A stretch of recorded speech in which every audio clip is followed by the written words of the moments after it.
India is going through a protein revolution. The protein market is valued at $5 billion in 2025 and is compounding 15% year on year, with the majority of consumers being men from their teens up to their 30s. Meanwhile, the rest of the population have absolutely no clue about the importance of protein or is extremely scared and wary of anything to do with it. So with these growing numbers and rising protein-based consumer brands, it seems cool and compelling that Indians have completely adopted this protein revolution. But the truth is far from that. India has a lot of dumb celebrities, influencers, and even doctors spreading all kinds of misinformation about protein, combined with a highly capable yet corrupt healthcare system where people pop out of existence like nobody's business. It's safe to say that while this might look like a protein revolution in India, the people have still not adopted protein into their lifestyle, and we are still facing a massive protein crisis. And if you even think that I'm going to take the side of the minority who have made up their mind that protein is bad for you, then you can cope harder and hope this science-packed video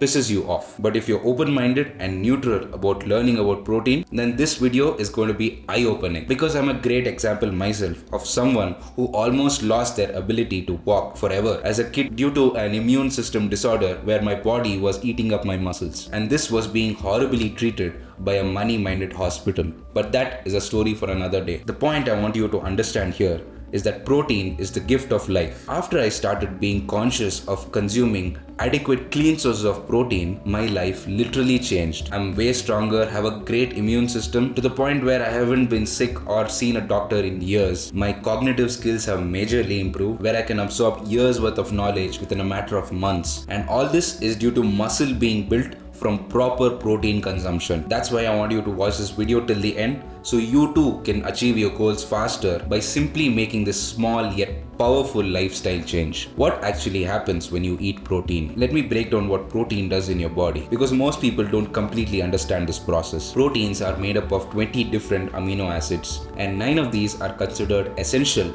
because your body cannot produce them on its own. These amino acids are histidine, isoleucine, leucine, lysine, methionine, phenylalanine, threonine, tryptophan, and valine. Interestingly, the branched chain amino acids leucine, isoleucine, and valine account for almost 50% of the essential amino acids in muscle protein. When you consume protein, your digestive system breaks it down into these individual amino acids, which then travel through your bloodstream to your muscles and organs. And the key amino acid that triggers muscle protein synthesis is leucine. Research shows that elderly individuals need a higher portion of leucine in their diet, around 41% of their essential amino acid intake, to achieve the same muscle building response that younger people get from around 26%. This is why protein quality becomes even more critical as we age. The process of muscle protein synthesis is like your body's construction crew. Leucine acts as the contractor, telling the workers to start building, but you also need the other essential amino acids as the raw material. Having a sufficient amount of leucine without the other essential amino acids is like having a contractor without any workers. You have successfully started the process but cannot complete the job. Now let me explain why a high protein diet will change everything about your body and health. First, it keeps you full for longer. High protein diets work by increasing the secretion of satiety hormones like GIP and GLP-1 while reducing the hunger hormone ghrelin. This isn't some temporary feeling. This is your body's hormonal system being reprogrammed to keep you satisfied for hours instead of constantly craving food. Second, higher protein intake increases thermogenesis compared to diets of lower protein intake. That is, after you eat, your body uses calories to digest the food, and protein has the most thermic effect compared to the other two macronutrients, meaning you burn significantly more calories just by trying to digest protein that you ate compared to carbs or fats, thus losing a lot more body fat and staying leaner. Third, it preserves muscle mass. When you're losing weight, right, your body doesn't distinguish between fat or muscle. It just sees tissue to break down for energy. But adequate protein intake signals your body that it needs to preserve muscle and prioritize burning fat instead. Fourth, it specifically targets visceral fat. This is massive for Indians because visceral fat, the dangerous fat around your internal organs, is what causes the classic Indian belly. When you eat carbs like pasta, bread, rice, cola, sweets, your body turns them into sugar for fuel. If you don't use that fuel through activity, your body stores that extra sugar as fat around your organs, which is way more harmful than fat being stored under the skin, also called subcutaneous fat. This does not happen with protein. Why this factor becomes critical after age 50? Here's where things get scary for Indian families. After you turn 50, you start losing muscle every single year. We are talking about losing 3 to 8% of muscle mass per decade. At the same time, you start gaining a lot of fat, especially around your belly and organs. Look around at the older people in your family. How many of them cannot get up from chairs without pushing themselves with their hands, or go out of breath from just climbing one flight of stairs? How many of them have that big belly that just keeps expanding year after year? This isn't just getting old. This is what happens when you've been eating a low protein diet your entire life. Here's the brutal truth. Older people require almost twice as much protein compared to younger people to build the same amount of muscle. A 25-year-old can build muscle with just 0.8 grams of protein per kilogram of their weight. A 60-year-old needs at least 1.5 grams of protein per kilo of their body weight just to maintain what they have. Traditional Indian diets are a disaster for aging. Rice, roti, dal are mostly just carbs with barely any protein in them. We are literally programming ourselves to get weak and fat as we age. That big hard belly around older individuals, that's not just regular fat. It's visceral fat wrapped around your heart, liver, and other vital organs. This type of fat dramatically increases the chance of diabetes, heart failure, or even death. Protein is the only macronutrient that specifically targets and burns this dangerous fat. Now, let me clear up the biggest confusion for Indian vegetarians: complete versus incomplete protein. A complete protein contains all 9 essential amino acids that your body requires to build muscle. Most animal-based proteins like eggs, chicken, fish, and dairy are complete source of protein. Plant proteins are usually incomplete because they are missing one or more of these essential amino acids. This means your body cannot use them as effectively for muscle building. But here's what your grandmother figured out without knowing the science. You can combine different plant proteins to make them complete. Dal and rice is the perfect example. Dal is low in methionine and high in lysine, and rice is high in lysine and low in methionine. Combine them together and you have a good combination of a complete protein source. This works with any combinations of legumes and grains. Rajma with roti, chana with rice, or any beans with any grains. Here's the big but. Even when you combine different plant proteins, they are still not effective as animal proteins or dairy for building muscle. Think of it like this.